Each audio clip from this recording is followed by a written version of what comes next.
Alright, so we're in the process of laying out the design of the garden, and we jokingly refer to this as design build because we're kind of designing on the fly. And this is as more unknowns become knowns, we start to make decisions, and that sometimes generates new ideas. So in this case, by laying out this semi-triangular planter, and then laying out this, what was going to be a square 6-foot by 6 planter,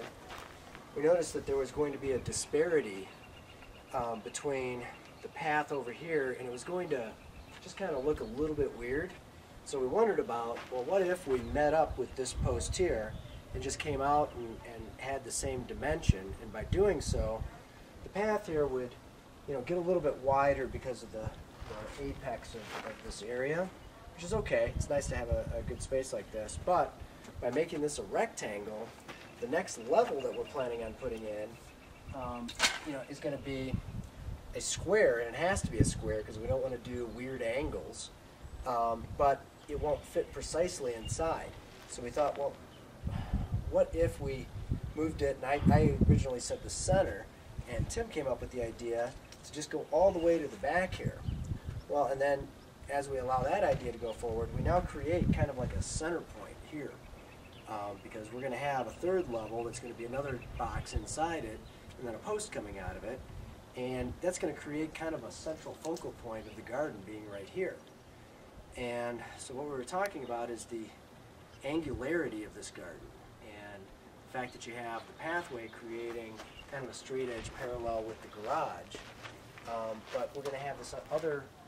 bed over here aligning with this fence. And so we have these two angles competing with one another. And when we start thinking about the planting, well, if we're going to create this focal point and it's going to be really just kind of off-center relative to looking down on this one, maybe the way to orient plants over here would be to orient them along this diagonal axis instead of along there. And if we proceed with that idea, and now you have a line of plants, and you have an open area here, and that open area here would actually align with what's going to be a wider open area over here. And as we think about that, then we have continuity down the pathway, and then we would have some sort of border, probably with decorative flowers, or who knows what other vegetable we might decide belongs over here. But it basically allows the berry plants to be both parallel with the fence, and then the strawberries to kind of continue with that.